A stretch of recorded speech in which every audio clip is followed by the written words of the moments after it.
Bismillahirrahmanirrahim and Assalamu alaikum dear viewers, welcome back again to my YouTube channel Psychology Expert।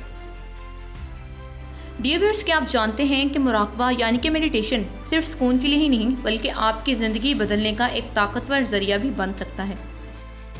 इसलिए आज की video में मैं जो सिल्वा की बनाई गई एक बहुत ही ख़ास मेडिटेशन के बारे में तफसील से बात करूँगी, क्योंकि जो सिल्वा कहते हैं कि हमारा दिमाग सिर्फ आराम या खामोश बैठने के लिए नहीं है, बल्कि ये इसलिए बनाया गया है कि हम इसे काम करने, मसाइल हल करने और ज़िंदगी को बेहतर बनाने के लिए इस्तेमाल करें। तो डियर व्यूअर्स, आज हम बात करेंगे सिल्वा डायनामिक मेडिटेशन के बारे में। सिल्वा डायनामिक मेडिटेशन जो सिल्वा की बनाई गई एक एक्टिव मेंटल एक्सरसाइज है। सिल्वा डायनामिक मेडिटेशन एक ऐसा पावरफुल टूल है जो ना सिर्फ आपके दिल की दुआओं के कबूल होने का रास्ता आसान बनाता है, बल्कि आपको अपने गोल्स अचीव करने की एनर्जी भी देता है। इसके साथ ही साथ सिल्वा डायनामिक मेडिटेशन आपको एक तख्लीकी सोच देती है, आपके ख्वाबों को हकीकत में बदलने में मदद करती है, आपके खौफ को एतमाद में और मसाइल को हल में तब्दील करती है। अब सवाल ये आता है कि सिल्वा डायनामिक मेडिटेशन और बाकी मेडिटेशंस में क्या फ़र्क है। तो डियर्स, आम मुराकबा जो कि एक पैसिव मेडिटेशन होती है, इसका मकसद सिर्फ जहन को सुकून देना और ख्यालात को खामोश करना होता है। लेकिन सिल्वा मेथड की डायनामिक मेडिटेशन इससे कहीं आगे जाती है, क्योंकि ये एक active process goal oriented meditation है, जिसमें हम अपने जहन को सिर्फ सुकून देने की बजाय इसे मसाइल हल करने, तख्लीकी सलाहियतें बढ़ाने और ज़ाती मकासद हासिल करने और इसके साथ ही साथ हीलिंग एंड ग्रोथ के लिए भी इस्तेमाल करते हैं। अब हम समझते हैं कि डायनामिक मेडिटेशन कैसे काम करती है। तो dear viewers, dynamic meditation 3 steps पर मुश्तमिल होती है, जिसमें deep relaxation and deep concentration का इस्तेमाल किया जाता है ताकि हम मेंटल साइलेंस की कैफियत हासिल कर सकें, और फिर मेंटल स्क्रीन टेक्निक और डीप विजुअलाइजेशन मेथड और इसके साथ ही साथ रेफरेंस पॉइंट टेक्निक की मदद से हम अपने लाशोर को प्रोग्राम करते हैं ताकि रिजल्ट्स हासिल करें। अब मैं आपको समझाऊंगी कि आपने सिल्वा डायनामिक मेडिटेशन कैसे करनी है। डियर्स, हमारा सबसे पहला स्टेप है डीप रिलैक्सेशन एंड कंसंट्रेशन। इसमें हम जिस्म और दिमाग को रिलैक्स करेंगे ताकि अल्फा स्टेट हासिल करें।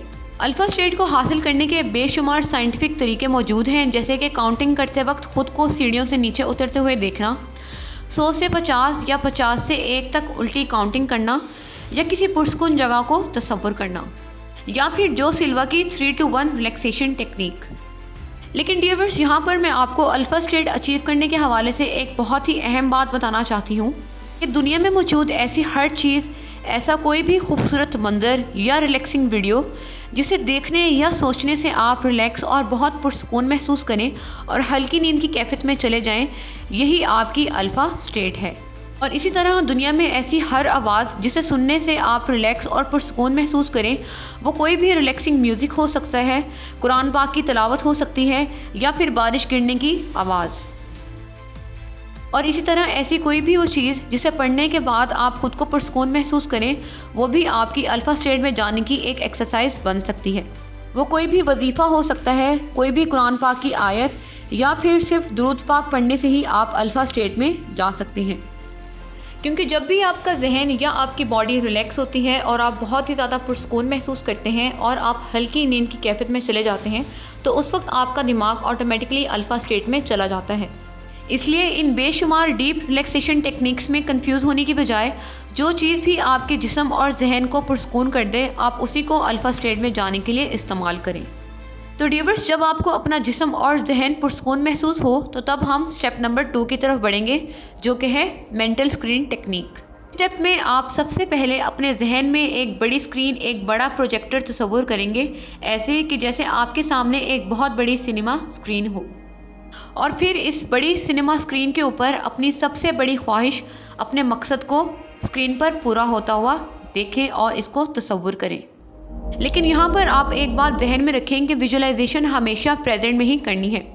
मसलन अगर इस लम्हे आपके जिस्म में कहीं दर्द है, तो आप ये ना सोचें कि आने वाले वक्त में ये दर्द ख़त्म हो जाएगा, बल्कि आप इसी मेंटल स्क्रीन के ऊपर ये तस्वुर करें और ऐसा महसूस करें कि जैसे अभी इसी लम्हे आपको जिस्म में कहीं भी दर्द मौजूद नहीं है। इसी तरह अगर आप कोई न्यू जॉब चाहते हैं, तो अभी इसी लम्हे खुद को ऑफिस में बैठा हुआ काम करता हुआ देखें। आपको बस सिर्फ ऐसे विजुलाइज करना है कि आप पहले ही जीत चुके हैं। डियर सिल्वर डायनामिक मेडिटेशन में हम विजुअलाइजेशन को मज़ीद गहराई में जाकर करते हैं, जिसके लिए जो सिल्वा ने कहा है कि विजुअलाइजेशन करते वक्त आप अपनी आंखों पर तवज्जो दें और अपनी आंखों से अपने सामने अपने मकसद को पूरा होता हुआ देखें और फिर अपनी इन्हीं आंखों से अपने इर्द गिर्द पर नज़र दोहराएं और देखें कि कैसे आपके आसपास खड़े हुए लोग आपको खुश देख रहे हैं और इस मंज़र को दिल से महसूस करें। इसके बाद आप अपने कानों पर तवज्जो दें और महसूस करें कि जब आपकी दुआ पूरी होगी, जब आपका मकसद पूरा हो जाएगा तो लोग आपको क्या कह रहे होंगे। अपने कानों पर मज़ीद तवज्जो दें और महसूस करें कि उस वक्त आप क्या सुन रहे हैं, जैसे कि दुआ और मुबारकबाद की आवाज़ें या फिर तालियों की गूंज। फिर इसके बाद अपने दिल के मुकाम पर हाथ रखें और इस पर तवज्जो दें कि आपको उस वक्त दिल में कितनी खुशी और सुकून महसूस हो रहा होगा और अपने आप को हंसता और मुस्कुराता हुआ देखें। और फिर इसके बाद इसी ज़हनी तसव्वुर में अपनी ख्वाहिश को अपने हाथों में महसूस करें। तो डियर्स, जब आप अपने मकसद को इस मेंटल स्क्रीन के ऊपर विजुलाइज कर लें तो अब हम आएंगे स्टेप नंबर 3 की तरफ, जो कि है रेफरेंस पॉइंट टेक्निक। डियर्स, क्या आप सब जानते हैं कि हमारा दिमाग एक कुदरती आदत रखता है कि वो अपनी माजी की कामयाबियों को फ़ौरन याद कर लेता है। जब हम मेडिटेशन के दौरान जानबूझकर अपनी पहली कामयाबियां याद करते हैं, जैसे कि कोई चैलेंज जो आपने अबूर किया हो या कोई मकसद जो आपने हासिल किया हो वगैरह, तो दिमाग इन यादों को एक पॉजिटिव एनर्जी में बदल देता है और दिमाग सीखता है कि अगर मैं उस वक्त कामयाब हो सकता था तो अब भी हो सकता हूँ। इसी तरह अगर मेरी कोई दुआ पहले कबूल हुई है तो वो अब भी पूरी हो सकती है। इस टेक्निक की मदद से आप अपनी पुरानी कामयाबियों को याद करके सबकॉन्शियस माइंड को ये मैसेज पहुंचाते हैं कि मैं कर सकता हूं, और फिर इससे आपका सबकॉन्शियस माइंड मुस्तकबिल के चैलेंजेस को भी कामयाबी से जोड़ लेता है। ये टेक्निक आपकी विजुअलाइजेशन को मज़ीद कामयाब और आपके अंदर एतमाद पैदा करती है और आपके अंदर मौजूद शक और खौफ को भी दूर कर देती है। मिसाल के तौर पर अगर आपने कोई बहुत ही अहम इम्तिहान देने के लिए जाना है तो आप सबसे पहले अपनी मेंटल स्क्रीन के ऊपर अपने आप को पहले ही कामयाब और पुरएतमाद देखें और फिर अपने पहले किसी इम्तिहान को याद करें जिसमें आपने अच्छी कारकर्दगी दिखाई थी और अच्छे नंबर लिए थे।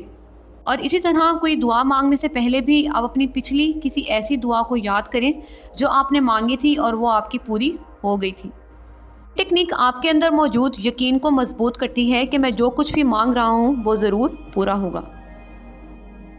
आप साथ में ये भी बोल सकते हैं कि मेरी दुआएं पूरी हो रही हैं और मैं उनको पूरा होता हुआ देख रहा हूँ और महसूस कर रहा हूँ। व्यूअर्स, एक बात हमेशा याद रखें कि हमारा जहन एक लामहदूद ताकत रखता है। अगर आप सिल्वा डायनामिक मेडिटेशन को रोज़ाना की आदत बना लें तो आप अपनी तमाम सोचों को हकीकत में तब्दील कर सकते हैं। तो डियर्स, ये थी आज की वीडियो। आप अपनी जहन की ताकत को आज से ही आजमाना शुरू करें। अब मैं मिलूंगी आपसे नेक्स्ट वीडियो में, तब तक के लिए अल्लाह हाफिज़।